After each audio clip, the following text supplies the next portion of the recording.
Tonight, we journey into the life and teachings of a man whose words have travelled further than he could ever have imagined. A poet whose verses are quoted at weddings and funerals, printed on coffee mugs and carved into monuments, sung by rock stars. Yet, beneath the familiar quotes lies a depth that few truly explore. A radical philosophy that declares love itself to be the fundamental substance of existence, that calls us to dissolve the very boundaries of self we spend our lives constructing, and that promises a freedom so complete it can only be described as a kind of beautiful annihilation. His name was Jalal ad-Din Muhammad Balkhi. You know him as Rumi, but here is something remarkable that we must understand from the very beginning. The Rumi, whose quotes appear on your social media feed, the poet of romantic love and gentle inspiration, is only a fragment of the man.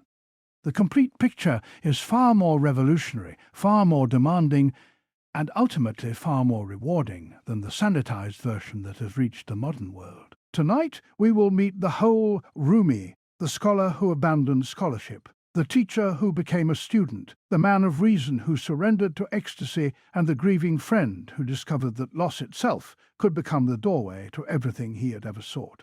So settle in.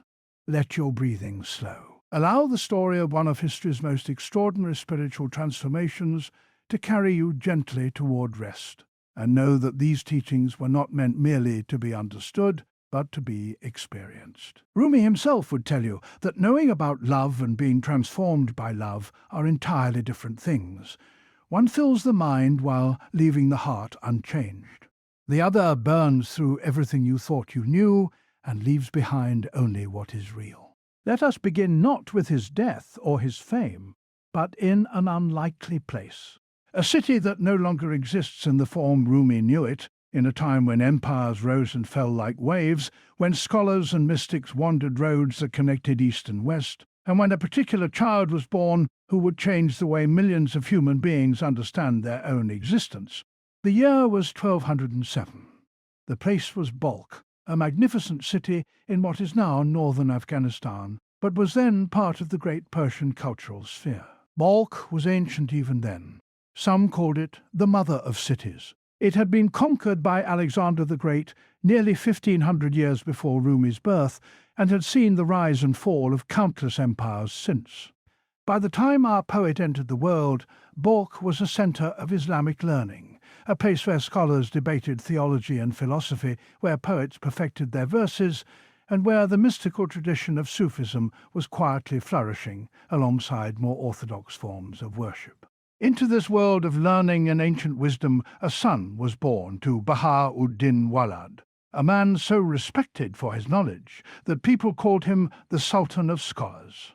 Imagine the expectations placed upon such a child. His father was not merely learned but celebrated, not merely pious but sought after by princes and common people alike for his spiritual guidance. The young boy who would become Rumi was raised in an atmosphere saturated with religious devotion, intellectual rigor, and the expectation that he would carry his father's mantle into the next generation. We know relatively little about Rumi's earliest years, those first formative moments that shape a soul, but we know that even as a child he showed signs of unusual depth. There is a story passed down through the centuries that speaks of the boy's first encounter with one of the great mystics of the age. When Rumi was still young, perhaps 5 or 6 years old, his father took him on a journey that passed through Nishapur, a city famous for its poets and saints. There they met Farid-ud-Din Attar, a legendary Sufi poet whose works would influence spiritual seekers for centuries to come. Attar looked at the young boy walking behind his father and saw something that others had missed. He is said to have remarked that this child would one day set the hearts of the world on fire. Whether this encounter happened exactly as legend tells it, we cannot say. But the story speaks to something real. From his earliest days there was something in Rumi that called forth recognition from those who knew how to see. Yet for most of his life he would not set anything on fire. He would instead become precisely what his father and his culture expected him to become: a scholar among scholars. A teacher of religious law, a respected leader of a community of students, The fire that Attar prophesied would remain hidden for decades, waiting for the spark that would finally set it free. The world into which Rumi was born was about to change in catastrophic ways. Far to the east, a force was gathering that would sweep across continents and reshape the map of the known world. The Mongol hordes under Genghis Khan were beginning their terrible march westward, and Balkh lay directly in their path.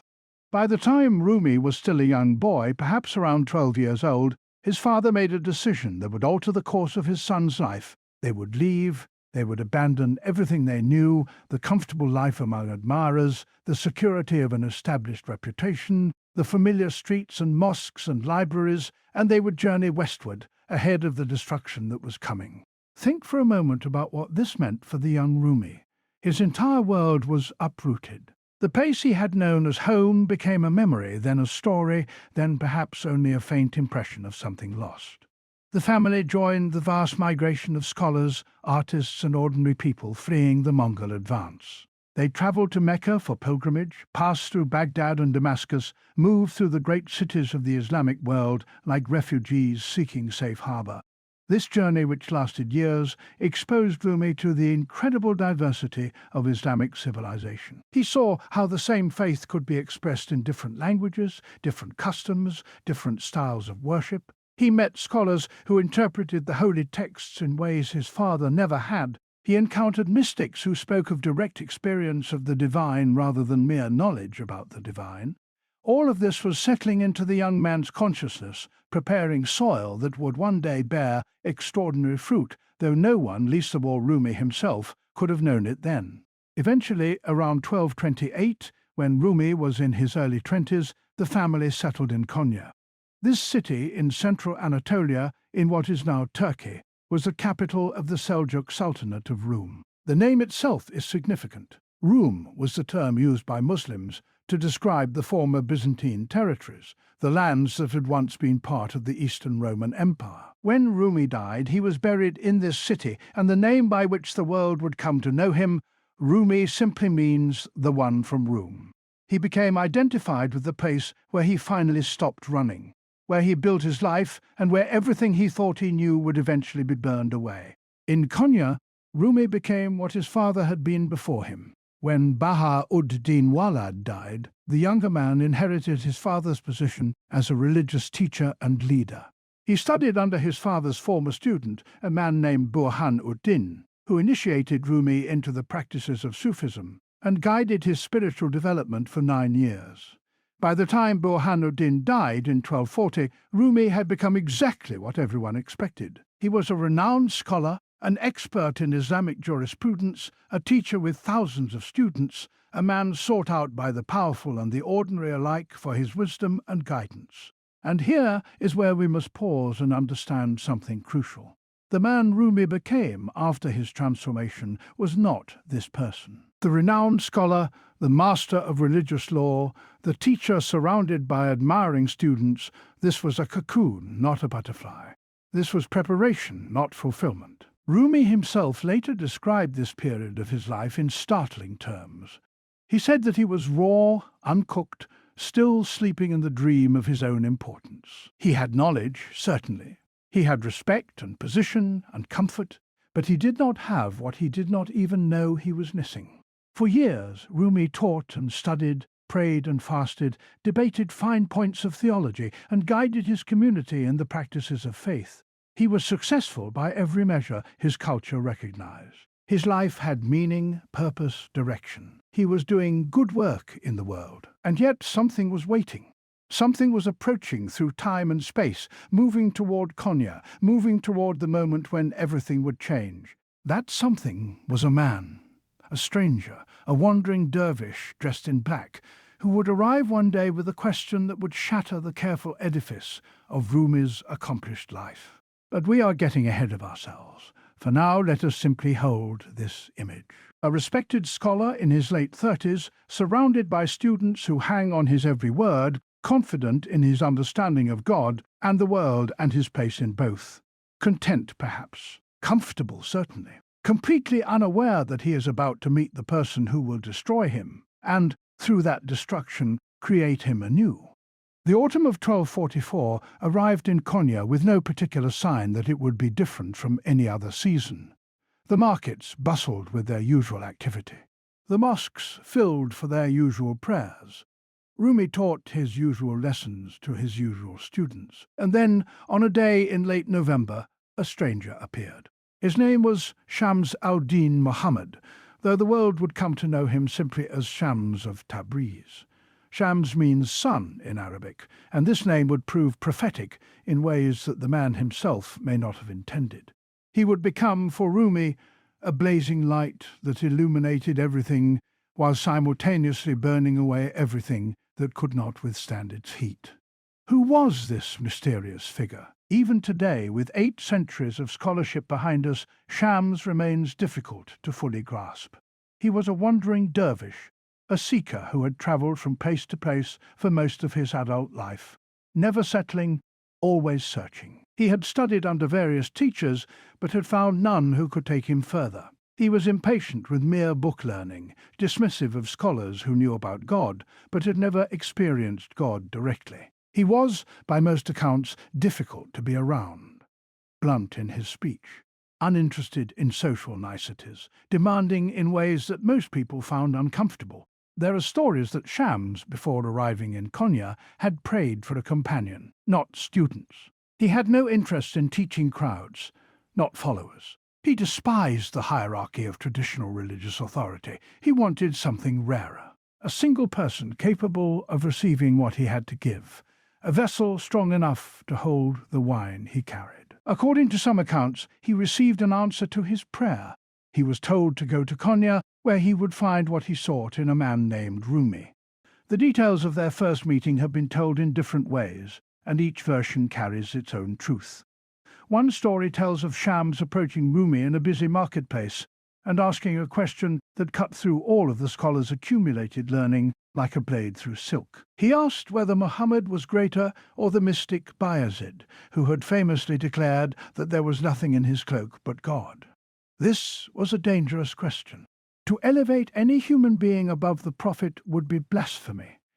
But Shams was not asking about theological categories. He was probing something deeper, testing whether this famous teacher understood the difference between knowing about union with the divine and actually experiencing it.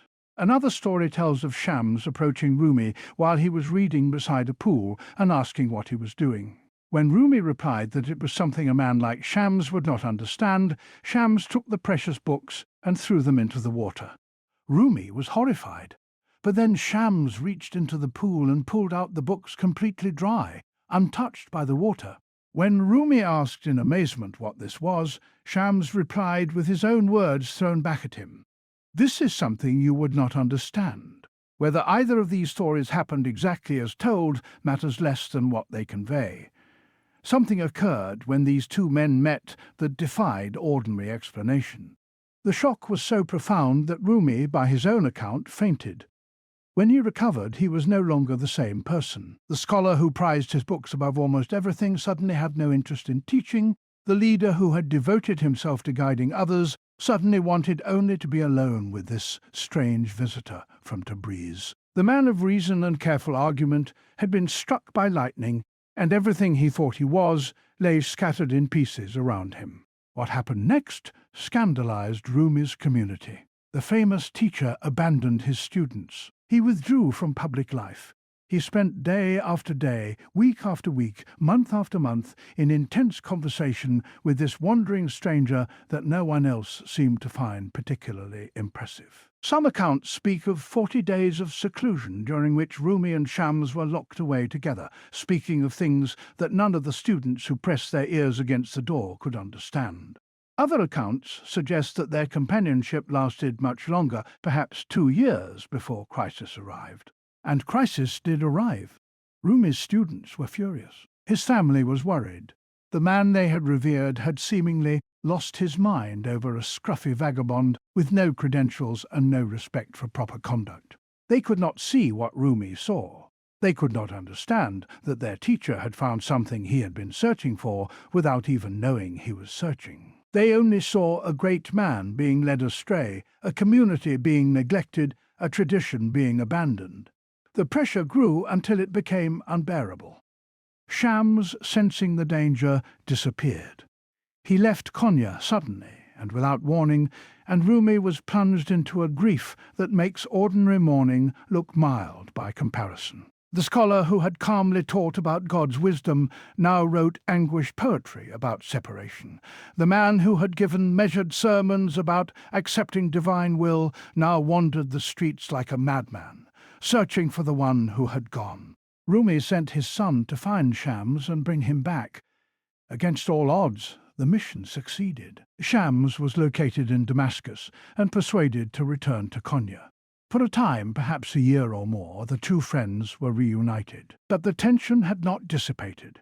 If anything, the resentment of Rumi's students had deepened during Shams's absence. They wanted their old teacher back, and as long as this stranger was present, they could not have him. What happened next remains one of the great mysteries of spiritual history. Sometime around 1247 or 1248, Shams disappeared again. This time he did not return. This time no search could find him. Some stories say he was murdered by Rumi's jealous students, perhaps even with the knowledge or participation of Rumi's own son. Other accounts suggest that Shams left voluntarily, understanding that his continued presence was causing more harm than good, knowing that the real teaching happens not in the company of the teacher, but in the student's own heart. We will never know with certainty what happened to Shams of Tabriz.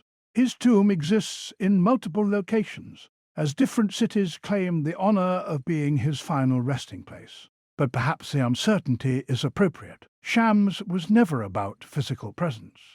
His gift to Rumi was not his body or even his words, but something that could never be lost because it was never external in the first place. The grief that followed this second disappearance did not destroy Rumi.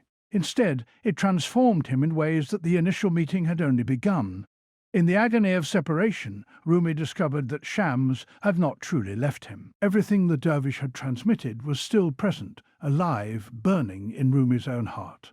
The teacher had not abandoned the student. The teacher had moved inside the student, had become inseparable from the student's own being. And now, with no external Shams to turn to, Rumi had to find within himself the source of everything he had experienced. What poured out of him in the years that followed was unlike anything he had produced before. Poetry, tens of thousands of verses, a flood of words that seemed to come from somewhere beyond his conscious mind.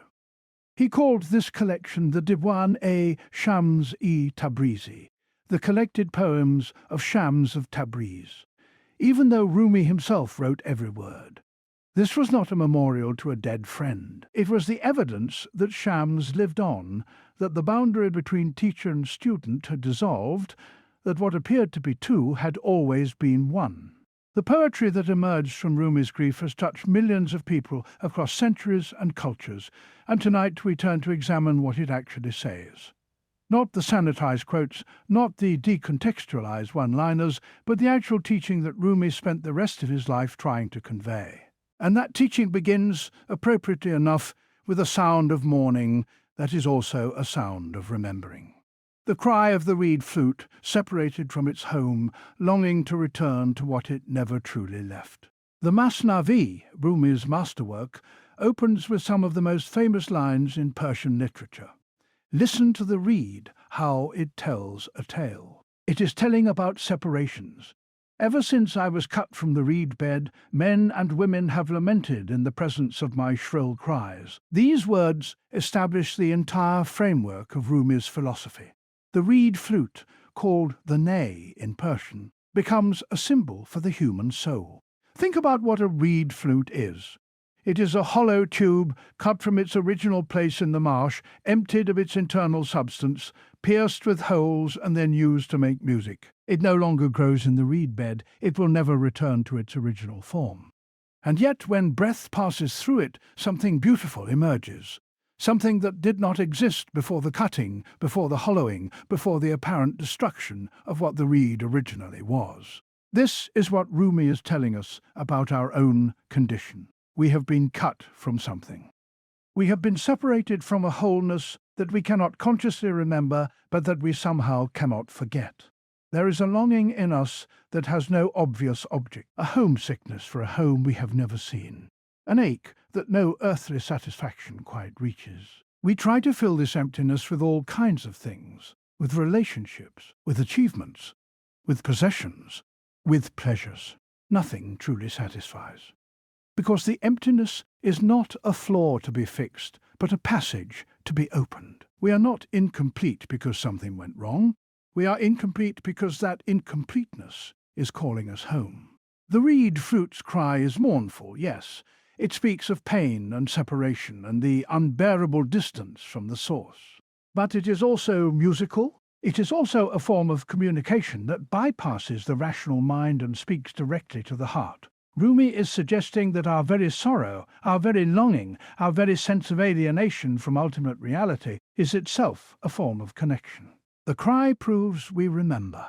The pain proves we are not satisfied with separation. The longing proves that somewhere, at some depth, we know there is a wholeness we came from and will return to. But why the hollowness? Why must the reed be emptied before it can sing?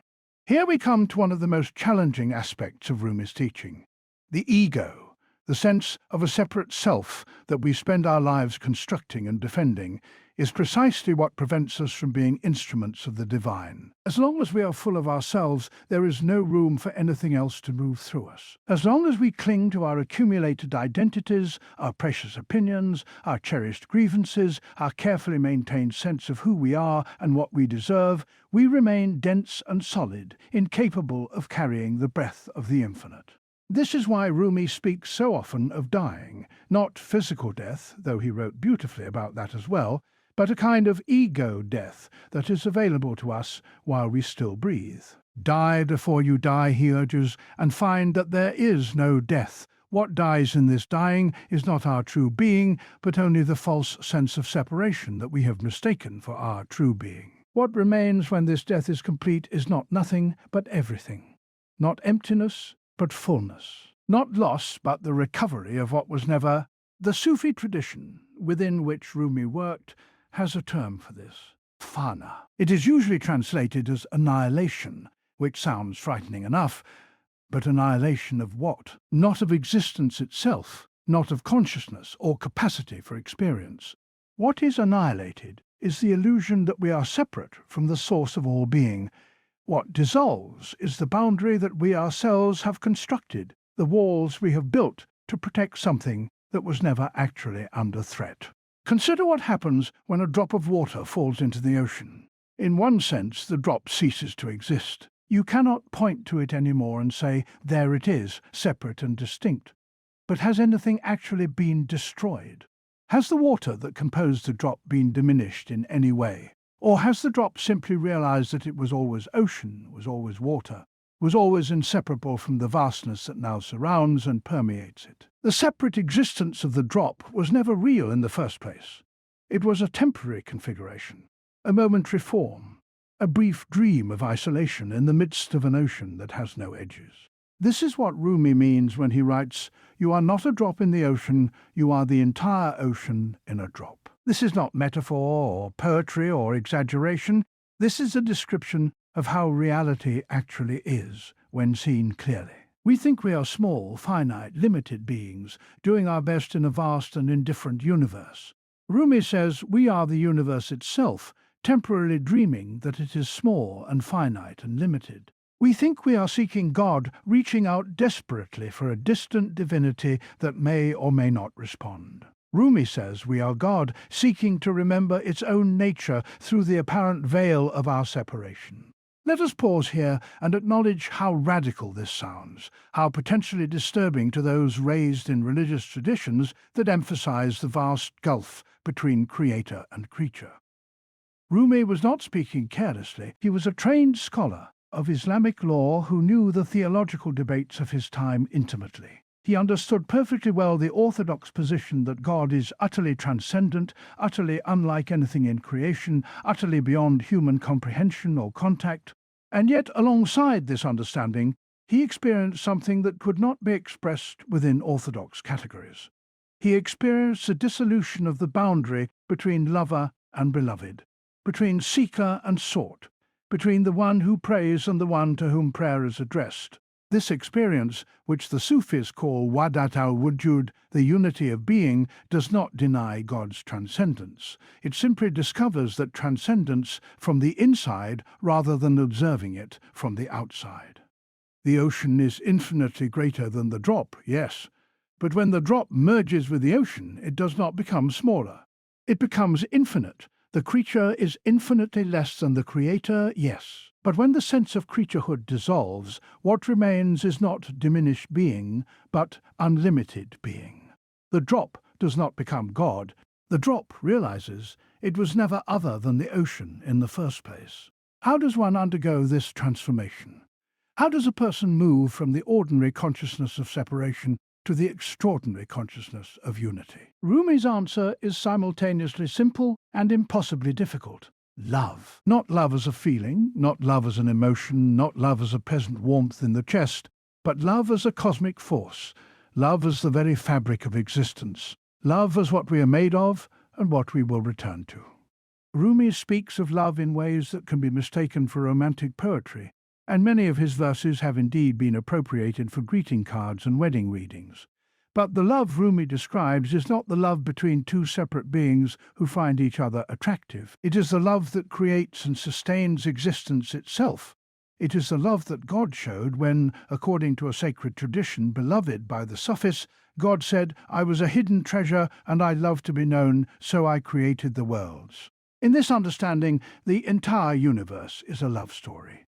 Creation happened because love needed expression. The multiplicity of forms, from galaxies to atoms, from mountains to microbes, from saints to sinners, exists so that love can experience itself from every possible angle. And the longing we feel, the homesickness of the reed flute, the ache in our hearts that nothing earthly satisfies, is love calling itself back to unity. We are not separate beings who need to learn to love. We are love itself, temporarily forgetting its own nature, now struggling to remember.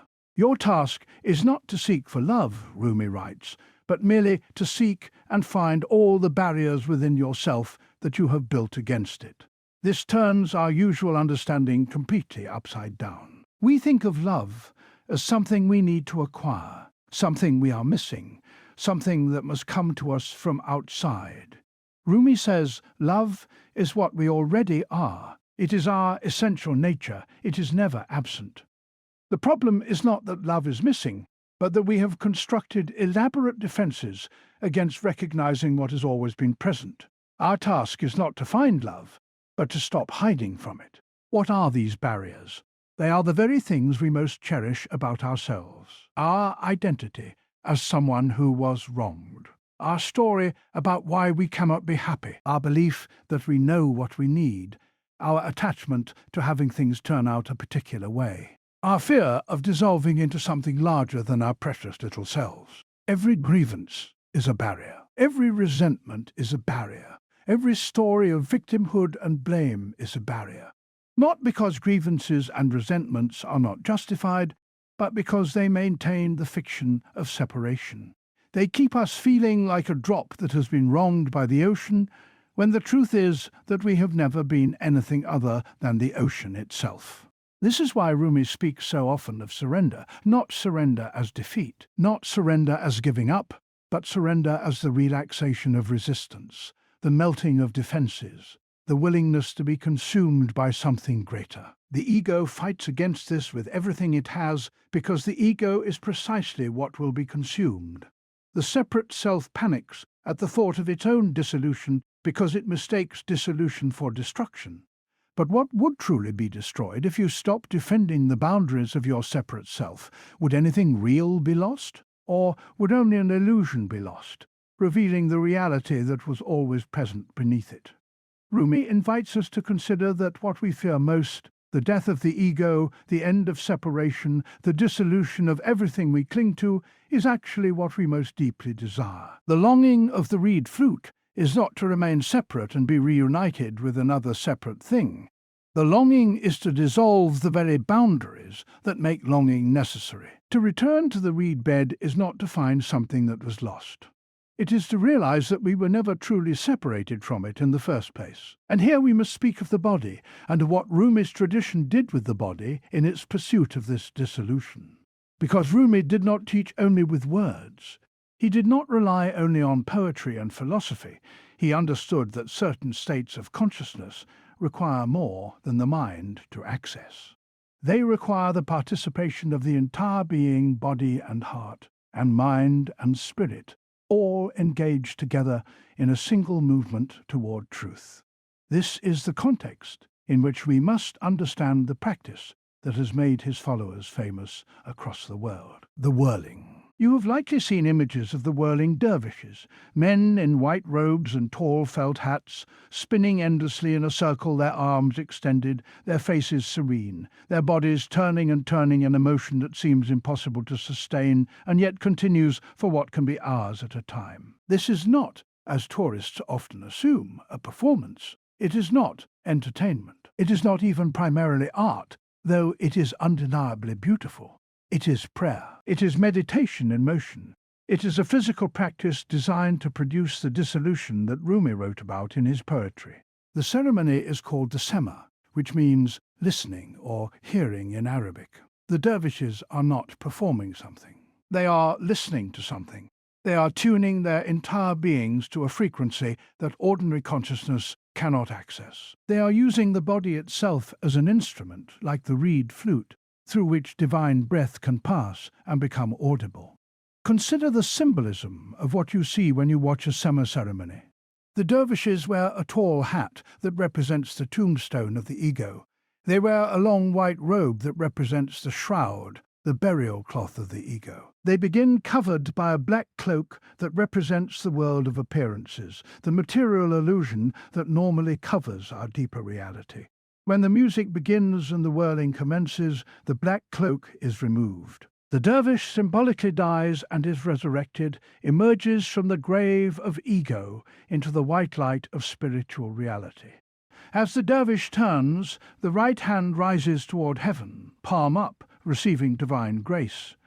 The left hand turns toward the earth, palm down, transmitting that grace to the world below. The dervish becomes a channel, a conduit, a hollow reed through which blessing flows. The dervish is no longer doing the turning. The dervish has surrendered to a turning that is happening through the body rather than by the body.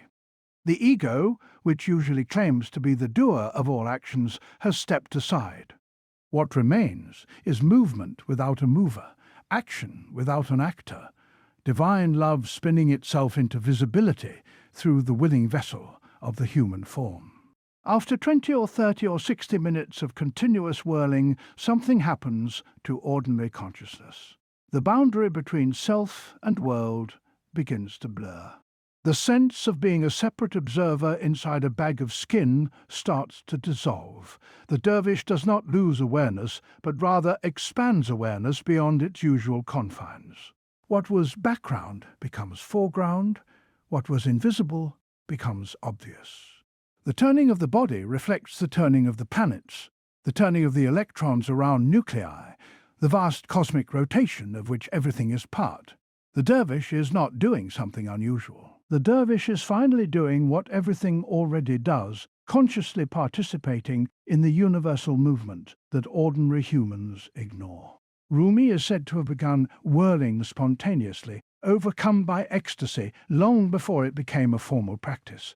The story tells of him hearing the rhythmic hammering of goldsmiths in the marketplace and being transported into such a state of rapture that his body began to move of its own accord. Whether this particular story is literally true matters less than what it conveys. The whirling emerged not from a technique that Rumi devised, but from something that happened to Rumi when all his defenses fell away. The practice was formalized later by his followers as a way of recreating the conditions under which such states of consciousness might arise in others. The Mevlevi order, founded after Rumi's death by his son and his disciples, became the guardians of this practice. For centuries, dervishes underwent years of training before they were permitted to whirl in ceremony. They learned not only the physical technique, which is considerable, but also the spiritual preparation that makes the technique meaningful. They spent 1001 days in intensive training, learning the ethics and practices of the Sufi path, being broken down and rebuilt before they were considered ready to undertake this powerful practice. When the Turkish Republic was established in 1925, and all Sufi orders were banned as part of the secularization program, the Mevlevis were among those whose practices were driven underground. For decades, the summer ceremony could only be performed in secret or as a kind of cultural exhibition stripped of its religious significance. Today, the ceremony has been recognized by UNESCO as an intangible cultural heritage, and public performances take place regularly in Turkey and elsewhere. But there remains a difference between watching the whirling as a tourist attraction and understanding it as a prayer, a practice, a technology of transformation that Rumi's tradition has preserved for 800 years. Let us turn now to something that may seem paradoxical, given all we have said about poetry and whirling and ecstatic states. Rumi also taught the value of silence. This may seem strange, coming from a man who wrote more than 65,000 verses of poetry. How can someone who produced such an ocean of words also claim that silence is superior to speech? The answer lies in understanding what Rumi meant by silence. He was not referring simply to the absence of speaking. He was pointing to a state of consciousness in which the internal narrator, the constant commentator, the voice in our heads that never stops talking, finally goes quiet. Most of us live with a stream of inner chatter that never stops from waking to sleep. We are always explaining, judging, comparing, planning, regretting, anticipating. This mental noise is so constant that we barely notice it. It forms the background of all our experience. It is, in a sense, what we mean by being ourselves. Rumi suggests that this noise is precisely what keeps us separate from reality. Silence is the language of God, he writes. All else is poor translation. The constant commentary of the mind is a translation, an interpretation, a layer of description overlaid on the immediate experience of being alive. When the commentary stops, even briefly, what remains is not absence but presence. What emerges is not void but fullness. We do not find nothing. We find what was always there but could not be noticed because we were too busy describing it to actually experience it. The paradox of Rumi's prolific poetry begins to resolve when we understand that his words were fingers pointing at the moon, not the moon itself. He wrote not to fill the silence, but to bring the reader to the edge of silence. He created word structures that, if entered fully, lead beyond words into the wordless. His poems do not explain mystical experience. They attempt to invoke it, to create the conditions under which it might arise, to shake the reader loose from ordinary consciousness just enough that something else can slip through. This is why reading Rumi is not like reading ordinary philosophy or theology. His images do not primarily communicate information. They work on a different level, evoking states rather than explaining concepts. When he writes about the lover searching for the beloved, he is not describing a relationship between two people. He is activating something in the reader's own heart, stirring a memory of longing that is more real than any particular object of longing. When he writes about wine and intoxication, he is not endorsing drinking. He is using the experience of losing normal inhibition as a pointer toward a much more profound losing of ordinary boundaries. His poetry is a kind of spiritual technology, and like all technology, it is meant to be used, not merely understood. Let us speak now of suffering, because any teaching that does not address suffering is not a serious teaching. Rumi knew suffering intimately: the loss of his homeland to invasion, the death of his father, the departure and probable murder of his beloved Shams. He was not a stranger to grief, and yet his teaching about suffering is not what we might expect from someone who endured so much. The wound is the place where the light enters you, he writes. This is not a dismissal of pain. It is not a spiritual bypass that pretends everything is fine when it is clearly not fine. It is an observation about the strange alchemy by which our greatest sufferings often become our greatest openings. The shell must crack for the seed to sprout. The egg must break for the bird to emerge. Something in us must be shattered for something larger to come through. Rumi wrote a poem called The Guest House that has become one of his most famous works, particularly among those who study psychology and therapy. He describes the human being as a guest house where every morning a new arrival comes. Some of these guests are pleasant, such as joy and delight. Others are unwelcome, such as depression, meanness, and shame. But the poem instructs us to welcome them all, meet them at the door laughing, and invite them in. This teaching is easily misunderstood. Rumi is not saying that suffering does not hurt. He is not saying that we should pretend to feel better than we do. He is saying that resistance to what is actually happening right now, in this moment, adds a second layer of suffering to whatever is already present. The original pain is unavoidable. The secondary pain, the resistance to the pain, the story about why this should not be happening, the demand that reality be different than it is, this is optional. And it is often the secondary pain, not the original, that causes the most damage. When we stop fighting against what is actually present, something shifts. The experience itself may not change. The loss remains a loss. The grief remains grief. But there is more space around it. There is less contraction. There is the possibility of learning, of growing, of being transformed by what would otherwise only wound. The guest, however dark, has been sent from beyond as a guide. Even the unwelcome visitors, especially the unwelcome visitors, are bringing something we need. This does not mean we should seek out suffering or refuse to take action to change painful circumstances. Rumi was practical. He knew that human beings need food and shelter, companionship and purpose.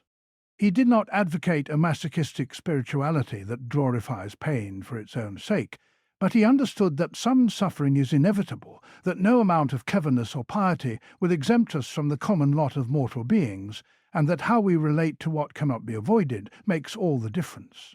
The night has deepened around us as we have travelled through these teachings, and it seems right to speak now of death, since Rumi spoke of it so often and so strangely. He did not fear death. He anticipated it with something like eagerness. When asked about his own mortality, he responded with words that have puzzled and inspired readers for centuries. "Do not grieve when I die," he said. "Do not wear black. Do not mourn me as if something terrible has happened. What you call death is my wedding night, the night when I am finally reunited with the beloved I have sought all my life." On December the 17th, 1273, at the age of 66, Rumi died in Konya. His followers called this night Sheb-i-Arus, the wedding night, and to this day it is commemorated annually with summer ceremonies and celebrations. His body was buried beside his father's, and over time an elaborate tomb was constructed. The Yeshod Turbe, the green dome, rises over his final resting place, and it has become one of the most visited pilgrimage sites in the world. People of all faiths and no faith come to pay their respects, to stand in the presence of something they may not fully understand, but somehow recognize. What was it that Rumi knew about death that allowed him to speak of it this way? What transformation had he undergone that turned the final enemy into the final liberation? The answer lies in everything we have discussed tonight. If the separate self is already an illusion, then the death of the separate self is not a real event. If we have always been the ocean and only dreamed we were a drop, then the dissolution of the drop's apparent boundary is not a loss, but a remembering. If love is what we are, and union with the beloved is what we most deeply seek, then the dropping of the body is not an obstacle to that union, but the removal of the final veil. Rumi would tell us that we practice dying every night when we fall asleep. Consciousness releases its grip on identity. The storyline of who we are and what happened today dissolves into the formless depths of dreamless sleep. And yet something persists, something crosses that threshold and returns each morning. The ego that so fears its own ending ends every night, and every morning it forgets that this has happened. It reconstitutes itself, picks up its narratives, and carries on as if it were continuous and permanent, when in fact it has just returned from the same oblivion it so fears. Tonight, as you let these words carry you toward rest, You will once again undergo this little death. Your worries about tomorrow will fade. Your memories of today will loosen their grip. The tight focus of waking consciousness will soften and expand until there is no longer a clear boundary between you and the darkness that surrounds you. This is not something to fear. This is what you came for. This is the taste of the freedom that Rumi spent his life pointing toward. The poetry will remain when you wake. The whirling dervishes will continue their turning. Pilgrims will still line up to visit the Green Dome in Konya and sit in the presence of something they cannot name but feel in their hearts. Rumi's words will continue to appear on calendars and coffee mugs, and most of those who read them will not hear what he was really saying. But now and then, someone will truly hear. Someone will stop reading about love and start becoming love. Someone will stop studying the reed flute and start singing from the wound of their own hollowness. Someone will realize that everything they have been seeking has been present all along, hidden only by the very effort of seeking. That someone could be you. It could be tonight. It could be any moment when the guard comes down, when the commentary ceases, when the exhausted ego finally surrenders and allows itself to be held by what was never absent in the first place. Rest now. Let the words fade. Let the ideas dissolve. What remains when even these teachings are released is precisely what Rumi spent his life celebrating. Not a concept, but a presence. Not a theory, but a homecoming. Not words about silence, but silence itself, and in that silence, the beginning of everything you have ever sought. Before you go, if this journey has meant something to you, please consider liking this video and subscribing to the channel. Your support helps these teachings reach others who may be searching for exactly what you have found here. Share this with someone who might need to hear it. Leave a comment and tell us where in the world you listened tonight. And remember, above all, what Rumi would want you to remember. You are not a drop in the ocean. You are the entire ocean in a drop. The love you seek is the love you already are. The home you miss is the home you never left. And the one you call the beloved is waiting for you right now, not in some distant heaven or future time, but in the very heart that beats in your chest at this very moment. But let us linger a while longer in this sacred space, for there is more that Rumi would have us understand before sleep claims us entirely. We have spoken of love as the fundamental force, of ego dissolution as the path of the reed flute's lament, as the sound of our collective longing. But Rumi's teaching also contains practical wisdom for daily life, wisdom that can transform not only how we understand existence, but how we actually live it. Consider how Rumi thought about the relationship between the inner and outer worlds. He did not advocate retreat from ordinary life. He was not a hermit who renounced society. He had children, students, responsibilities. He participated fully in the world while never forgetting what the world actually is. This balance is crucial for understanding how his teachings apply to lives that will never include hours of whirling or years of monastery training. The secret, Rumi suggests, lies in remembrance. Not remembrance of particular events or information, but remembrance of what we fundamentally are. The Sufi term is dhikr, which literally means remembrance or recollection. It is the practice of constantly returning attention to the divine presence that underlies all things. Some practitioners use formal techniques, repeating sacred names or phrases until the words drop away and only awareness remains. Others cultivate a more informal watchfulness, noticing throughout the day those moments when they have forgotten and gently returning their attention. To what is real, Rumi would tell us that every moment offers an opportunity for this remembrance. The cup of tea you drink in the morning can be an occasion for gratitude and presence. The frustrating conversation with a difficult co-worker can be a mirror showing you where your ego is still defended and attached. The traffic jam that makes you late can be an invitation to surrender control and discover what peace feels like when you are not getting what you want. Nothing is excluded from the spiritual path because the spiritual path is not somewhere else. It is right here, in this life, in these circumstances, in whatever is actually happening. This is why Rumi speaks so often of the ordinary as sacred, the dust at your feet, contains the same atoms that form the stars. The breath entering your lungs is the same wind that carries ships across the sea. The awareness reading these words is the same awareness that dreamed the universe into being. There is no profane matter from which the sacred must be separated. There is only one reality appearing in countless forms, and our task is to recognize it everywhere we look. But recognition requires a certain quality of attention that is not our default mode. Normally, we move through life half asleep, absorbed in thoughts about the past or future, identified with the commentary that runs ceaselessly through our minds. We look but do not see. We hear but do not listen. We touch but do not feel. The world is constantly offering itself to us, and we are constantly declining the offer, preferring our mental projections to the actual reality that presents itself. Rumi's poetry works to shock us out of this sleep. His images are startling, unexpected, paradoxical. He compares the soul to a drunk camel, to a moth drawn to flame, to a wave discovering it has always been ocean. He places incongruous elements side by side to create a kind of cognitive disruption. The mind, encountering something it cannot easily categorize, sometimes pauses, and in that pause something else can slip through, something that is always present, but usually obscured by the thickness of our thinking. This understanding is also why music was so central to Rumi's path. Music bypasses the analytical mind in ways that words alone cannot. When we are moved by music, something happens that we did not decide to make happen.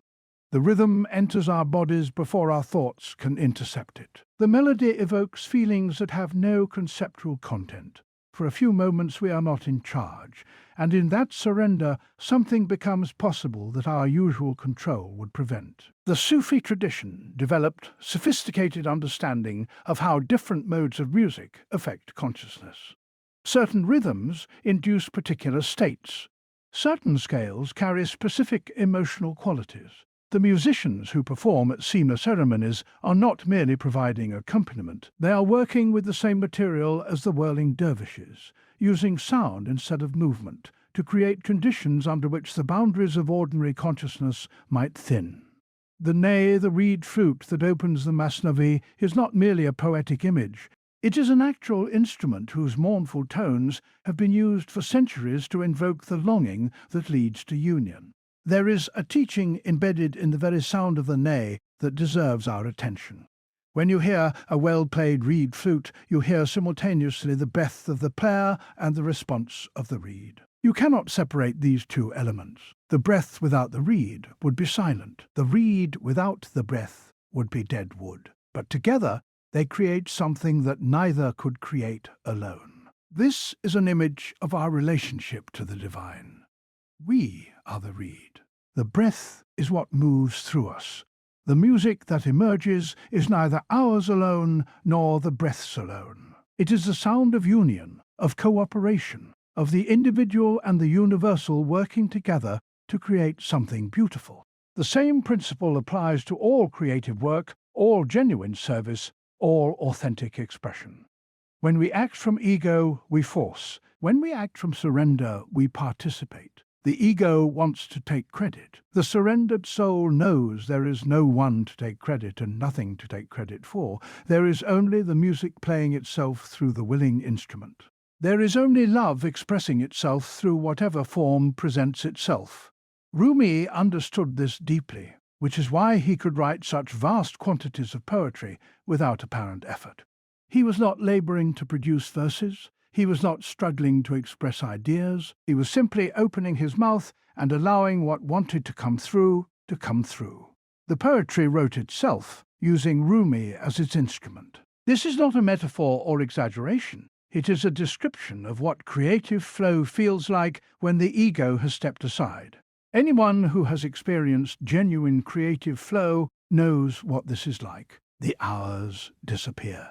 The sense of being a separate person making decisions dissolves. Something happens through you that you could not have planned or controlled. Athletes call it being in the zone. Musicians call it being lost in the music. Artists of all kinds recognize the state in which their best work emerges, a state that cannot be forced into existence, but can be invited through practice, preparation, and, crucially, surrender. Rumi would say that this state is not limited to creative activities. It is available in any moment, in any circumstance, whenever we are willing to let go of the illusion that we are running the show. The same surrender that allows poetry to flow can allow washing dishes to become sacred. The same openness that permits music to move through us can transform a conversation with a stranger into an encounter with the divine. Nothing special needs to happen. Only the usual obstruction needs to be removed. The obstruction is always the same. It is the sense that I am here, separate from what is happening, and I need to manage this situation for my benefit. When that sense relaxes, even briefly, something else becomes possible. The boundaries soften. The heart opens. Reality, which was always present but obscured by our mental commentary, reveals itself. This is not a special experience reserved for saints and mystics. It is the natural state of consciousness when consciousness stops pretending to be a separate person. Children live in this state before we teach them to be separate selves. Lovers taste it in moments of deep connection. Anyone who has been stopped in their tracks by beauty or overwhelmed by gratitude knows the flavor of this openness. Rumi's teaching is simply that it is available all the time, not just in special moments, and that our deepest fulfillment lies in living from this openness rather than from the contracted state of ego. But how do we make this practical? How do we bring these lofty ideas down to the level of ordinary life, with its demands and difficulties, its relationships and responsibilities? Rumi did not live in a monastery. He had a family. He had students who needed guidance. He had a role in his community that required attention to worldly matters. He knew that spirituality that cannot survive contact with ordinary life is not genuine spirituality. The answer he gives is both simple and subtle. Practice remembrance. Not once a day, not during special spiritual exercises, but continuously. Remember what you are. Remember what the world is. Remember that every situation, however mundane, is an opportunity to see through the illusion of separation. The Sufis call this dhikar, which literally means remembrance.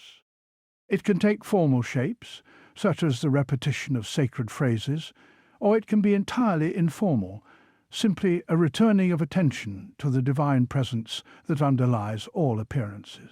This practice is not about thinking spiritual thoughts. It is about a quality of attention that recognizes the sacred in the ordinary. When you eat, remember that the food grew from earth, was watered by rain, was warmed by sun. Remember that countless hands contributed to bringing it to your table. Remember that this simple act of eating connects you to the entire web of existence. When you speak with another person, remember that the divine is looking at you through their eyes. Remember that your words are landing in a heart that has its own history of longing and suffering and hope. Remember that this conversation, however trivial it seems, is an opportunity for love to recognize itself in another form. This kind of remembrance transforms nothing and everything. The external circumstances remain the same. The traffic jam is still a traffic jam. The difficult co-worker is still difficult. The bills still need to be paid. But the quality of experience changes. The contracted urgency of ego relaxes. The sense of being besieged by hostile circumstances softens into recognition that everything, including the difficulties, is part of the one love that holds all things. Rumi wrote a poem about this that has become famous in the modern world. He called it The Guest House. He wrote that being human is like being a guest house. Every morning a new arrival comes. It might be joy, it might be depression, it might be meanness or shame or some unexpected insight. The poem instructs us to welcome them all, even if they are a crowd of sorrows that violently sweep through your house and strip it of furniture. Treat each guest honorably, the poem says. They may be clearing you out for some new delight. Even the dark thought, the malice, the bitterness should be met at the door, laughing and invited in. because whoever they are, they have been sent as a guide from beyond. This teaching is easy to understand and almost impossibly difficult to practice. When depression arrives, we do not want to welcome it. We want to get rid of it. When shame comes calling, we do not invite it in for tea. We slam the door and pretend we are not home. Our entire psychological strategy is built around admitting pleasant experiences and excluding unpleasant ones. Rumi says this is backwards. He says the attempt to exclude is what creates suffering. The depression itself is not the problem. Our resistance to the depression, our story about why it should not be happening, our desperate efforts to make it go away, these are what transform a passing guest into a permanent resident. When we truly welcome what comes, something remarkable happens. It moves through, it does not stay. Emotions are like weather. They arise, they develop, they pass. But we grab onto the pleasant ones, trying to hold them fixed, and we push against the unpleasant ones, trying to make them leave before their time. This grasping and pushing is what keeps experiences stuck. The guest who is welcomed warmly tends to visit for a while and then continue on their journey. The guest who is rejected at the door has a way of sneaking in through the window and taking up permanent residence in the basement. This teaching has found its way into modern psychology under various names. Acceptance and commitment therapy emphasizes willingness to experience what is present. Mindfulness traditions teach non-reactive awareness of whatever arises. Internal family systems therapy speaks of welcoming all parts of the psyche. These modern approaches are discovering what the Sufis knew centuries ago. Resistance is not the opposite of suffering. Resistance is the very mechanism that transforms pain into suffering. When we stop resisting, we do not stop feeling. We feel more fully, but we stop being imprisoned by what we feel. Rumi knew all of this not as theory, but as experience. He had welcomed the devastating guest of Shams's disappearance. He had opened his door to grief that would have destroyed most people. And what he found on the other side was not destruction, but poetry. The very sorrow that seemed like the end of everything became the door through which everything flowed.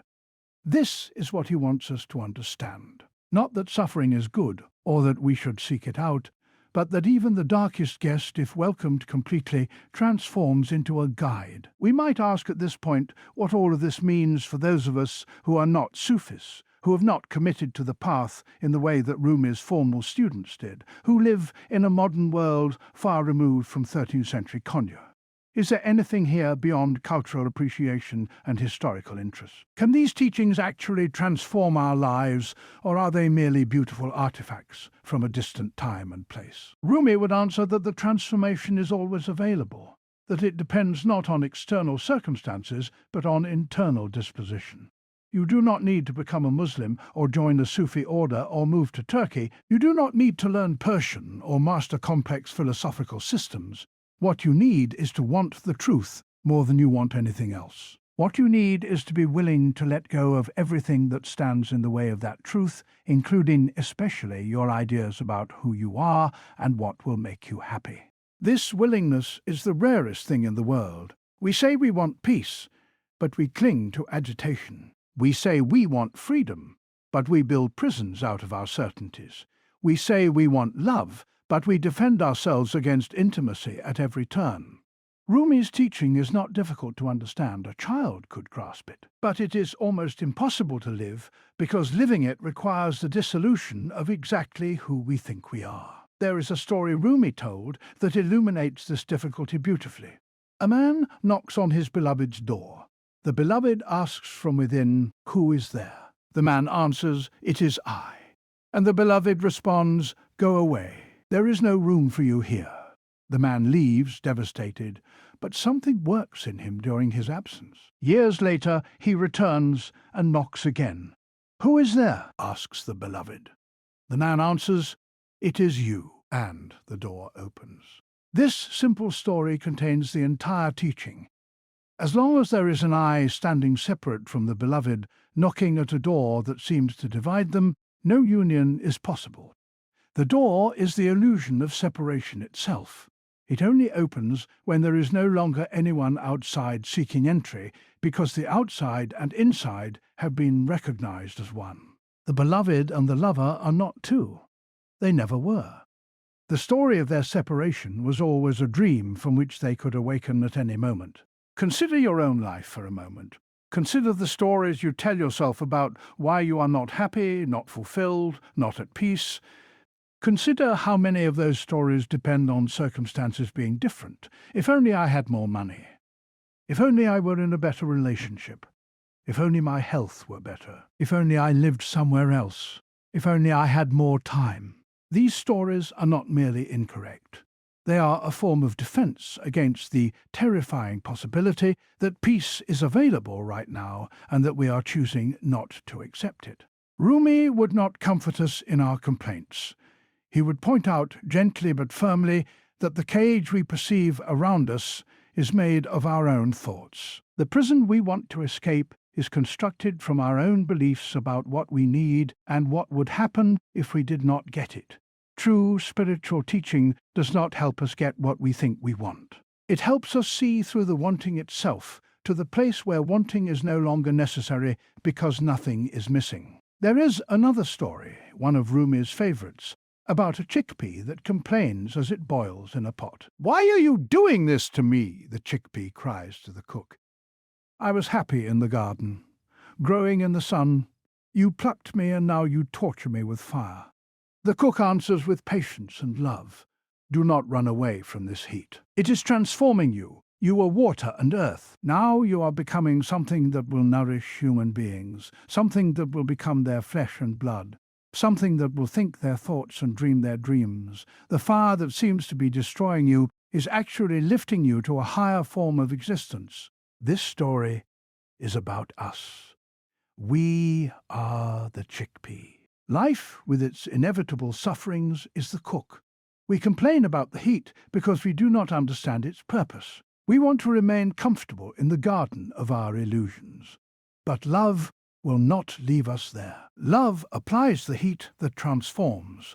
Love breaks down the form we have become attached to so that something greater can emerge. The question is not whether the fire will come. The fire always comes. The question is whether we will trust the cook enough to stop fighting the transformation.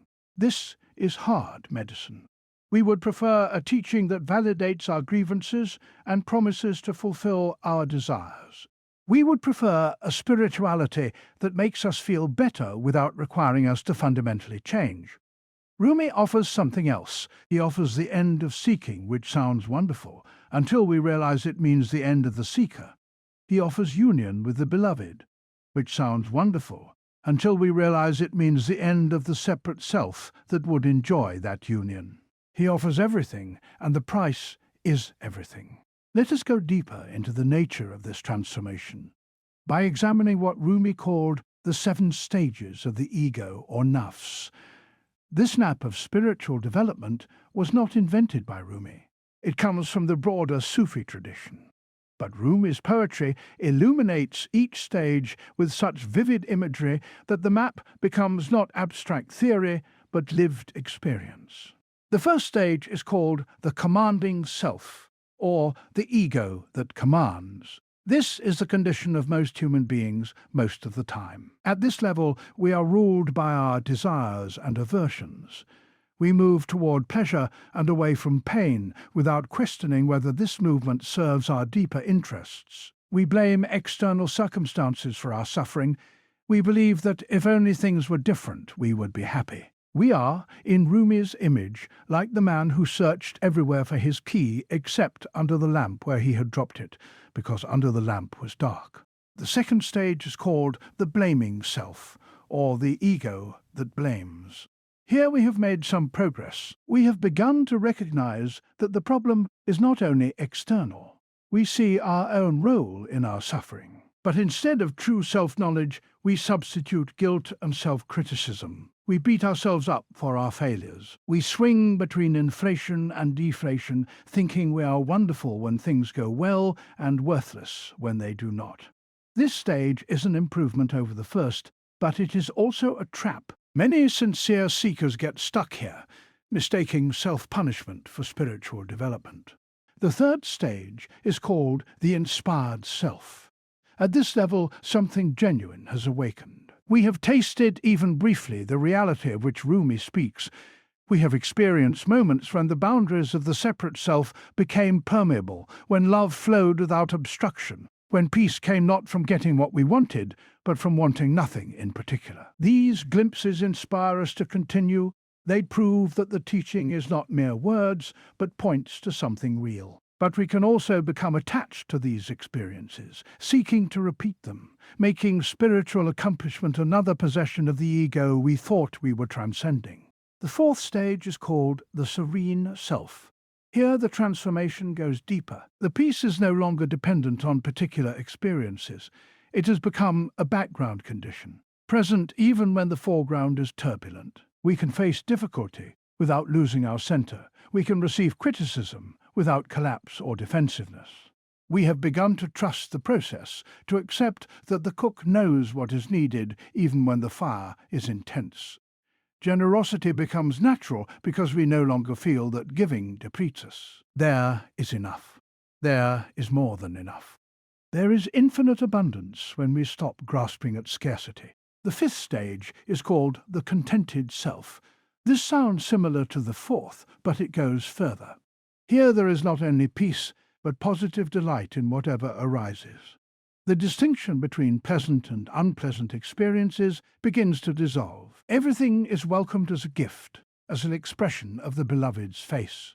This is not the false positivity of someone who denies their actual experience. It is the natural response to reality when reality is seen clearly. The guest house receives all visitors with equal hospitality because every visitor is recognized as coming from the same source and carrying the same essential message. The sixth stage is called the self that pleases God, or the self through which divine light radiates. At this level, the transformation is essentially complete. The person has become transparent to something greater. They no longer experience themselves as doing good works. Good works flow through them without a sense of personal accomplishment. They teach and heal and serve not from a sense of duty, but because that is what naturally happens when the obstruction of ego is removed. They have become, in Rumi's image, a reed flute through which the breath of the divine makes music. The seventh stage is sometimes called the perfected self, or the pure self. Little is said about this stage because those who attain it do not speak about it. They have completed the journey. They have become what they always were. The drop has dissolved in the ocean so completely that it would be meaningless to speak of a drop that has dissolved. This is the station of the greatest saints, and to describe it from outside is like a person who has never tasted honey trying to describe its sweetness. Rumi himself, by all accounts, dwelt in the higher stages, but he never claimed to have arrived anywhere special. He continued until his death to speak of himself as a seeker, a lover, one who had been given glimpses, but who knew there was always more. This humility was not false modesty. It reflected his understanding that the journey has no final destination that the ego can possess. The moment you think you have arrived, you have simply created another form of separation to transcend. Let us turn now to some of the specific images and concepts that appear repeatedly in Rumi's poetry. For understanding these will deepen your encounter with his work whenever you return to it. First, the beloved. In Rumi's verses, the beloved is not a human romantic partner, though human romantic love can be a doorway to this understanding. The beloved is the divine reality toward which all hearts are secretly oriented. The beloved is sometimes called friend, sometimes king, sometimes the one I love. But whatever name is used, the reference is the same. It is that which we most deeply desire, whether we know it or not. It is that which would satisfy us completely if only we could attain it. It is that which, Rumi tells us, has been within us all along, waiting to be recognized. The relationship between lover and beloved is central to Sufi spirituality. It is not a metaphor added to a more abstract understanding. It is the actual substance of the teaching. God is not primarily to be feared, obeyed, or understood. God is to be loved, and from that love everything else follows. When we truly love something, we naturally want to be near it, to know it more fully, to give ourselves to it. Love does not require commandments, because love naturally moves toward its object. This is why Rumi could say that love is the only religion he knows. It is not that other religions are wrong, it is that they are all, at their best, different doorways into the same fundamental reality, which is love seeking to know and be known. Second, wine and intoxication. These images appear constantly in Sufi poetry, and they were controversial in Rumi's own time, just as they are sometimes controversial now. Islam prohibits the consumption of alcohol, and critics argued that praising wine, even metaphorically, was inappropriate for a religious teacher. But Rumi insisted that he was speaking of a different kind of wine, one that frees the soul rather than enslaving it, one that reveals truth rather than obscuring it. The wine of the Sufis is the direct experience of divine presence. To be intoxicated with this wine is to be temporarily freed from the prison of ordinary consciousness, to see through the illusions that normally govern our perception. The tavern where this wine is served is the gathering place of lovers, those who have left behind social respectability to pursue what truly matters. The cupbearer who pours the wine is the spiritual master, or sometimes the divine presence itself, offering a taste of the state to which we aspire. These images are deliberately transgressive. They take something forbidden and turn it into a symbol of the highest good. This reversal is not accidental. Rumi understood that true spirituality often contradicts social norms, that the path to God runs through territory that respectable people avoid, that holiness is found not in pious conformity but in passionate excess. The drunk who staggers through the streets, unable to maintain conventional dignity, is in some ways closer to truth than the sober citizen who never loses control. At least the drunk knows he has been undone by something stronger than himself. Third, the ocean and the drop. We have already explored this image, but it bears repeating because it is so central. The fundamental teaching of Sufi metaphysics is that multiplicity is an appearance within unity. There are not many separate beings who must somehow find their way back to God. There is one being, appearing as many, dreaming itself into the illusion of separation and now awakening to its own nature. The drop is not trying to become the ocean. The drop is realizing it was always ocean. The spiritual path is not a journey to somewhere else. It is the recognition of where we already are and always have been. Fourth, the mirror. Rumi speaks often of the heart as a mirror that, when polished, reflects divine light. The impurities that cloud this mirror are not bad qualities added from outside. They are simply the accumulated residue of years of thinking we are separate, years of believing our stories about who we are and what we need. The spiritual practices, the remembrance, the love, all serve to polish this mirror until it reflects clearly what has always been shining upon it. When the mirror is fully polished, an interesting thing happens. The reflection and the source become indistinguishable. The heart that perfectly reflects God cannot be told apart from God. This is the ultimate destination of the Sufi path, but it is also, from another angle, the starting point. We did not fall from grace and must claw our way back. We merely forgot our true nature and are now remembering. The mirror was always capable of reflecting perfectly. It just needed cleaning. Fifth, fire and burning. Transformation through fire is one of Rumi's most persistent images. The log that becomes flame, the moth that flies into the candle, the gold that is purified by being melted down. These images all point to the same truth. Transformation is not comfortable. It requires the destruction of the old form so that something new can emerge. You cannot become gold without passing through fire. You cannot become flame while remaining a log. The moth and the candle deserve special attention. This image appears in Sufi poetry before Rumi, but he made it his own. The moth circles the flame, drawn by a beauty and light that it cannot resist. Round and round it goes, getting closer with each pass, until finally it plunges into the fire and is consumed. From the perspective of ordinary consciousness, this looks like destruction, like foolish self-annihilation. The moth had a perfectly good life. Why did it throw everything away for a moment of brightness? But Rumi suggests that the moth knows something we have forgotten. The moth knows that its separate life circling the flame is a pale shadow of what becomes possible when the boundary between moth and flame dissolves. The moment of burning is not the end, but the beginning. What emerges from that fire is not the moth, but the moth has not been destroyed. The moth has become what it always was seeking, has merged with the very light that drew it. This is not tragedy. This is consummation. We want transformation without discomfort. We want to become new while remaining safely ourselves. Rumi says this is impossible. The very self we want to preserve is what prevents the transformation we seek. The safety we crave is the prison that keeps us bound. Only by allowing ourselves to be consumed by what we love can we discover what we actually are when we are not defending ourselves against reality. Sixth, the garden. Throughout Rumi's poetry, the garden appears as a symbol of the soul, of paradise, of the state of union with the divine. In the garden, all things grow according to their nature.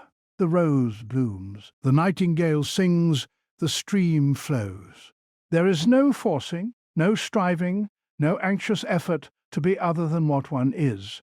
The garden is what we discover when we stop resisting our own nature and allow ourselves to unfold. But the garden also requires a gardener.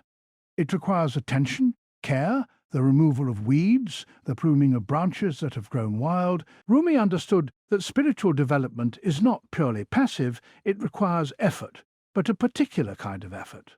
Not the effort of forcing ourselves to be different than we are, but the effort of removing the obstacles to being what we already are.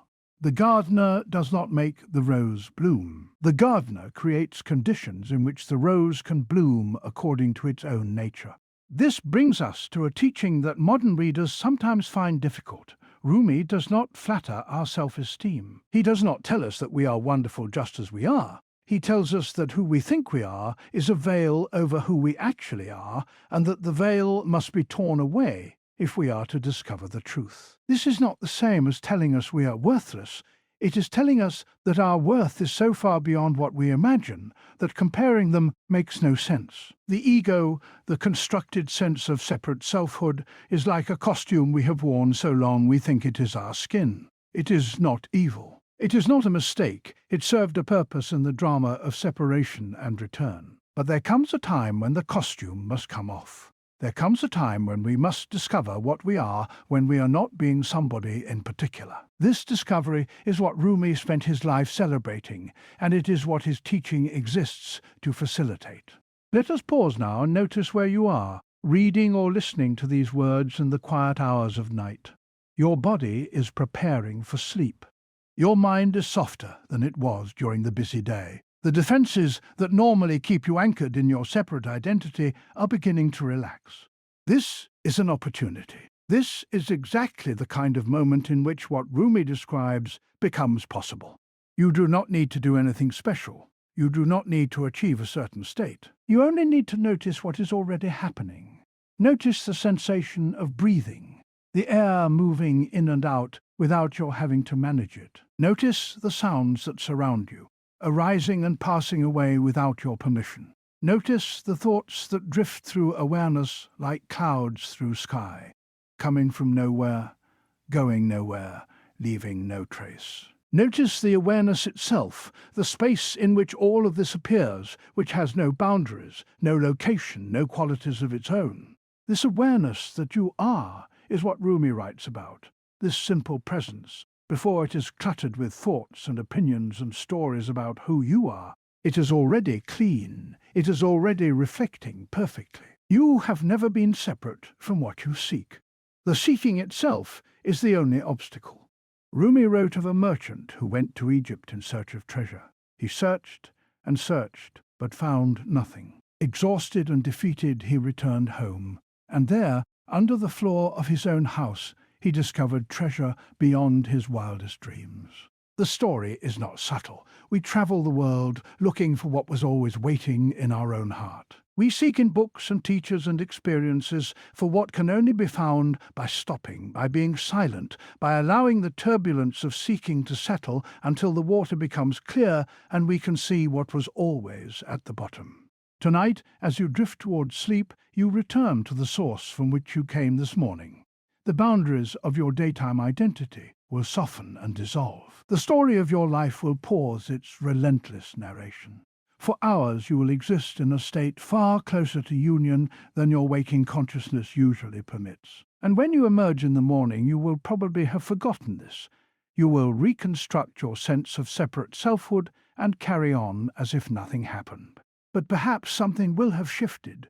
Perhaps these words will work in you even as you sleep. Perhaps you will wake with a subtle knowing that was not there before, a sense that the world is not quite as solid as it seemed, that the boundaries you took for granted are more permeable than you believed. Perhaps the wound through which light enters will have opened just a little wider. Rumi spent 30 years after Shams's disappearance producing some of the most extraordinary spiritual literature in human history. He dictated the Masnavi, a poem so vast that it takes most readers years to work through. He continued teaching, continued leading his community, continued participating in the life of Konya, while never ceasing to channel the presence that had transformed him. By the time of his death, he was beloved by people of all faiths. Christians and Jews attended his funeral alongside Muslims. His message of love transcended the boundaries that usually divide human beings. 8 centuries later, his words remain alive in a way that few authors from any era can claim. The Masnavi has been called the Quran in Persian by those who revere it. His shorter poems, the ghazals, are sung and recited across the world. In America, he is consistently one of the best-selling poets, which is remarkable for someone who wrote in a language few Americans read, about concepts most Americans have never encountered. Why does he endure? What is it about these teachings that continues to speak to people across such vast distances of time and culture? Perhaps it is because he is speaking about something that does not change. Human beings still suffer from separation. We still long for a wholeness we cannot name. We still build walls around our hearts and then wonder why we feel alone. We still mistake our thoughts for reality and then suffer when reality refuses to conform. The problems Rumi addressed are not historical curiosities. They are the eternal conditions of human consciousness. Or perhaps it is because he speaks with a voice that bypasses our usual defenses. Poetry works differently than prose. It enters through a door that logic cannot find. When Rumi tells us that what we seek is also seeking us, something in us responds before the skeptical mind can object. When he speaks of wounds as openings for light, something in us recognizes this as true, even though it contradicts everything we usually believe about damage and healing. Or perhaps it is simply love. Love is, in the end, what Rumi is always speaking about, not love as sentiment or emotion, but love as the fabric of existence, love as the force that moves the sun and other stars, love as what we are made of and what we will return to. This love does not need to be believed in. It does not require faith. It only needs to be noticed, and once noticed, it becomes impossible to deny. On December the 17th, 1273, the sun that had been Rumi's outer life set for the last time. Around him gathered those who had loved him and learned from him, weeping because the master was leaving. But Rumi himself showed no sorrow. All his life he had spoken of this moment as a reunion, a wedding, the fulfillment of everything he had ever longed for. He had written that we come from a place of unity, descend into the appearance of separation, and return to unity when the body is released. Now he was returning. His final illness lasted weeks, and during that time a series of earthquakes shook Konya. The people of the city were frightened, wondering what these tremors meant. When they asked Rumi, he smiled and said that the earth was hungry, that it was anticipating a mouthful it had long awaited. This was not morbid humor. It was the natural expression of someone who had spent decades preparing for this moment and could not see it as anything other than homecoming. The accounts of Rumi's death tell of a room filled with students, family members, and fellow travelers on the path. People of different faiths had come to pay their respects. Christians and Jews joined Muslims in mourning the man who had taught that love transcends all boundaries. When he finally breathed his last, the grief was overwhelming, but it was mixed with something else. Those who had truly heard his teaching knew that what appeared to be an ending was, from another perspective, the very consummation Rumi had always spoken of. His final words, according to tradition, were these: "Do not grieve for me. I am going to where I have always been. The parting is an illusion. We have never been separate, and we will never be separate. Look for me in your hearts, and you will find me there." The funeral procession that wound through Konya was unlike anything the city had seen. Representatives of every faith walked together. Music was played, poetry was recited, and the whirling that Rumi had loved continued even as his body was carried to its final resting place. It was said that the procession lasted from afternoon until well into the night.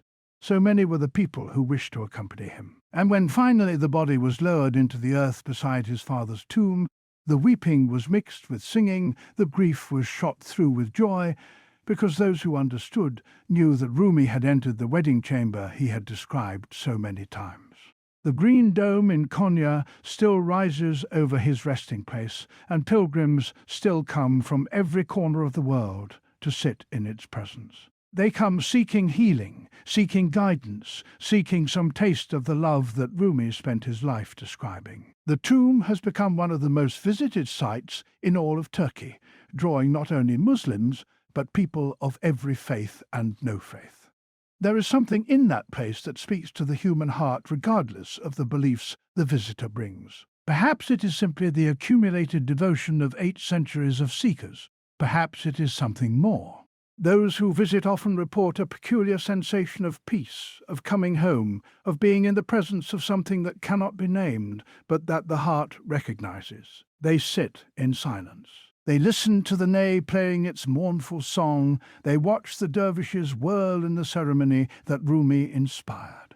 And sometimes, for a moment, the veil lifts. Sometimes the separation that seemed so solid reveals itself as the illusion Rumi always said it was. These are the moments that pilgrims come for, and the place seems to offer them with unusual generosity. What was it that Rumi knew about death that allowed him to speak of it this way? What transformation had he undergone that turned the final enemy into the final liberation? The answer lies in everything we have discussed tonight. If the separate self is already an illusion, then the death of the separate self is not a real event. If we have always been the ocean, and only dreamed we were a drop, then the dissolution of the drop's apparent boundary is not a loss, but a remembering. If love is what we are, and union with the beloved is what we most deeply seek, then the dropping of the body is not an obstacle to that union, but the removal of the final veil. Rumi would tell us that we practice dying every night when we fall asleep. Consciousness releases its grip on identity. The storyline of who we are and what happened today dissolves into the formless depths of dreamless sleep. And yet something persists. Something crosses that threshold and returns each morning. The ego that so fears its own ending ends every night, and every morning it forgets that this has happened. It reconstitutes itself, picks up its narratives, and carries on as if it were continuous and permanent, when in fact it has just returned from the same oblivion it so fears. Tonight, as you let these words carry you toward rest, you will once again undergo this little death. Your worries about tomorrow will fade. Your memories of today will loosen their grip. The tight focus of waking consciousness will soften and expand until there is no longer a clear boundary between you and the darkness that surrounds you. This is not something to fear. This is what you came for. This is the taste of the freedom that Rumi spent his life pointing toward. The poetry will remain when you wake. The whirling dervishes will continue their turning. Pilgrims will still line up to visit the Green Dome in Konya and sit in the presence of something they cannot name but feel in their hearts. Rumi's words will continue to appear on calendars and coffee mugs, and most of those who read them will not hear what he was really saying. But now and then someone will truly hear. Someone will stop reading about love and start becoming love. Someone will stop studying the reed flute and start singing from the wound of their own hollowness. Someone will realize that everything they have been seeking has been present all along, hidden only by the very effort of seeking. That someone could be you. It could be tonight. It could be any moment when the guard comes down, when the commentary ceases, when the exhausted ego finally surrenders and allows itself to be held by what was never absent in the first place. There is a field somewhere beyond ideas of right and wrong. Rumi wrote of meeting there. He said, "The world is too full for words." When you lie down in that field, the soul opens to truth in ways that talking cannot capture. That field is not a place you travel to. It is not a reward for good behavior or correct belief. It is the ground beneath your feet right now, the space in which these words appear and disappear, the silence that holds all sound. Rumi wrote 36,000 verses of the Diwan-e-Shams. He dictated 25,000 verses of the Masnavi. He gave discourses that were collected and preserved by his students. He wrote letters that travelled across the medieval world. And all of these words, every single one, pointed towards something that words cannot capture. He wrote poetry about the inadequacy of poetry. He used language to gesture beyond language. This is the paradox at the heart of all mystical teaching, and Rumi embodied it more completely than perhaps any teacher who has ever lived. His influence continues to spread centuries after his death. In the West, he has become one of the most read poets of any era. His verses appear in films and songs, in therapy sessions and wedding ceremonies, in the quiet hours when people turn to poetry seeking something they cannot name. Much of what circulates under his name has been adapted, simplified, sometimes distorted to fit modern sensibilities. But even in diluted form, something of the original power comes through. Even the fragment of a fragment can sometimes pierce the heart. In the East, his influence never waned. The Mevlevi order he inspired continued to train dervishes and preserve the Sema ceremony for centuries. Even when the Turkish Republic banned Sufi orders, the tradition survived, passed on in secret, waiting for the day when it could emerge again. Today, Mevlevi teachers can be found across the globe, continuing the transmission that began with Shams knocking on a scholar's door in Konya. What would Rumi say to us now, we who live in an age so different from his own? He would say, I think, that the external circumstances do not matter. He would remind us that the longing in our hearts is the same longing that filled his heart and the hearts of all who came before. He would tell us that the beloved is no further away for us than for him, that the path is open, that the door was never locked from the outside, only from within. He would tell us that our smartphones and our social media, our cars and our airplanes, our scientific knowledge and our technological marvels have changed nothing essential about the human condition. We still suffer from separation. We still long for wholeness. We still build walls around our hearts and then wonder why we feel so alone. The symptoms change from age to age, but the disease is the same, and the cure is also the same. Love, surrender. The willingness to burn away everything that separates us from what we truly are. He would probably laugh at how seriously we take our modern problems, at how we think we have discovered new forms of suffering that the ancients could not understand. He saw the rise and fall of empires. He watched the Mongol invasion destroy the world he was born into. He experienced the loss of everything familiar and rebuilt his life from the ground up. And through all of it, he maintained that the only thing that matters is love, that the only tragedy is forgetting, and that the only task is to remember.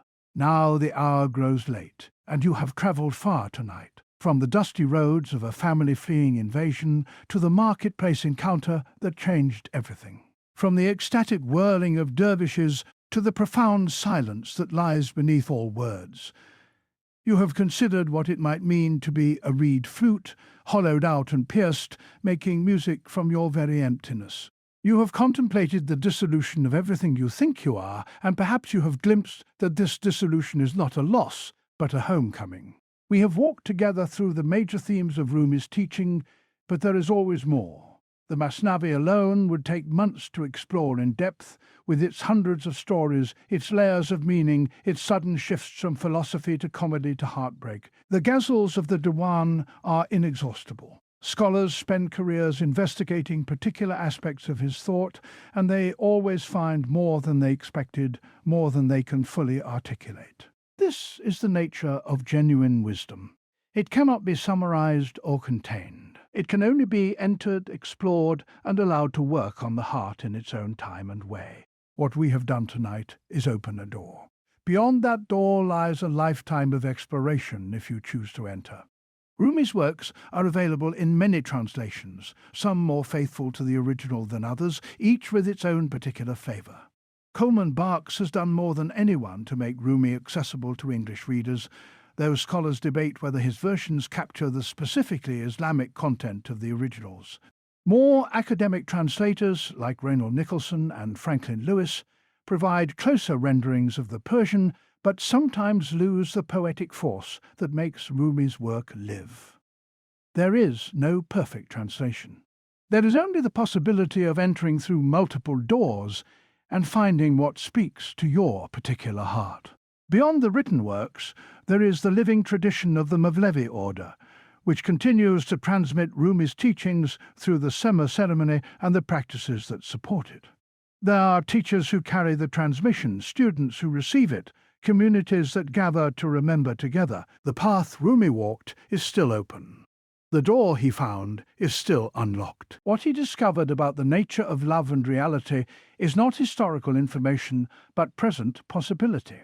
Some who encounter Rumi are drawn into formal commitment to the path. They seek out teachers, undertake training, perhaps eventually receive initiation into the order. Others find that his words work on them in less formal ways, influencing how they see the world without requiring institutional affiliation. Both responses are valid. Rumi himself taught anyone who was ready to hear, regardless of their background or beliefs. The path of love does not require membership cards. What matters is not the label you give yourself, but the transformation you undergo. Are you a little more open than you were? Do you recognize, even occasionally, that your suffering comes from believing your stories about what should be happening? Have you tasted, even for a moment, the peace that comes when resistance relaxes? These are the questions that matter. These are the marks of genuine spiritual progress, not special experiences or mystical states, though these may come. The real measure is whether love is finding more room in your heart, whether separation is becoming less solid, whether you can meet what arises with something closer to welcome. As you settle into the final approach to sleep, carry with you whatever has touched you most deeply. It may be an image, a phrase, a feeling. Do not try to hold onto it too tightly. These teachings are meant to work on you, not to be possessed by you. Let them settle into your depths, where they will continue their transforming work even when your conscious mind is elsewhere. The night itself is a teacher. In darkness, we are stripped of visual certainty. We cannot navigate by sight. We must trust the ground beneath our feet, the walls that guide our hands, the familiar paths we have walked so many times before.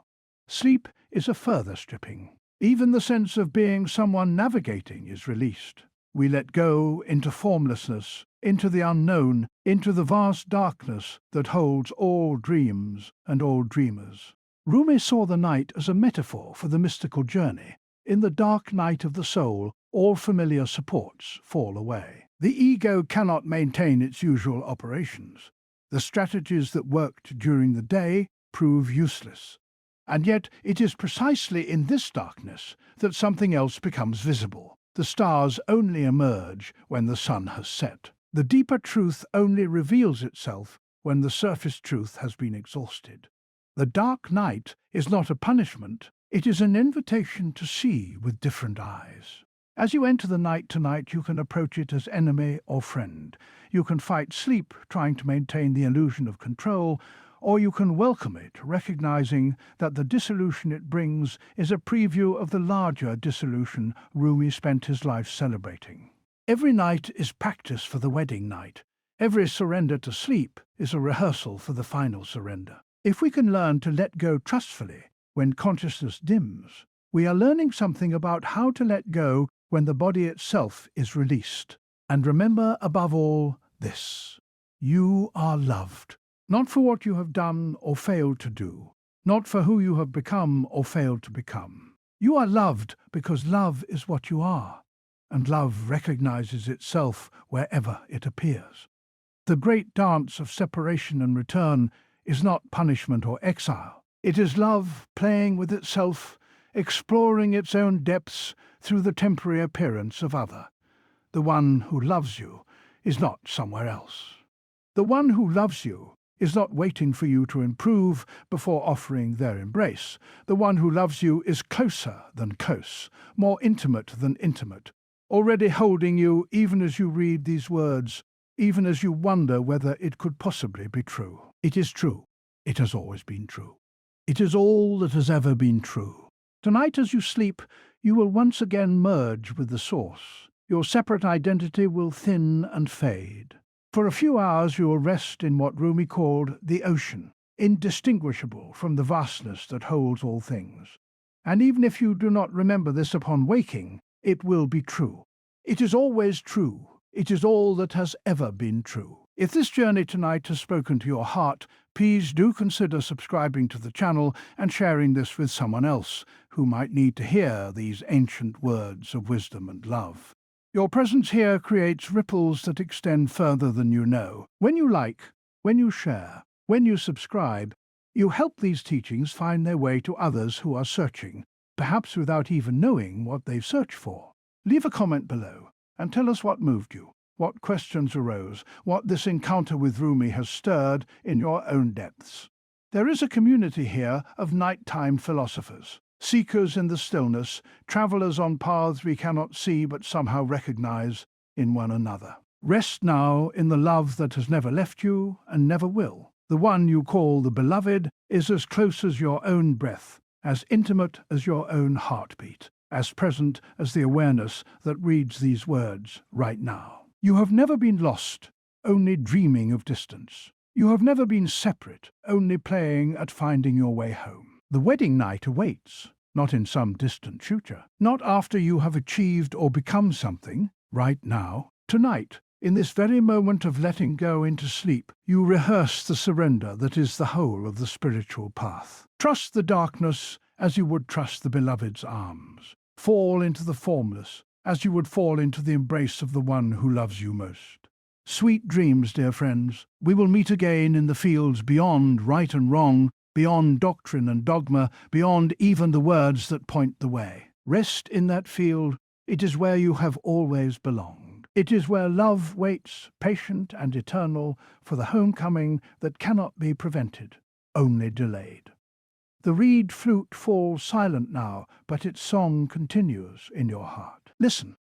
There, beneath the noise of thinking, beneath the stories of who you are, beneath even the desire to understand, there is a sound. It is the sound of your own longing, answered by what you have always been seeking. It is the sound of love recognizing love. Good night.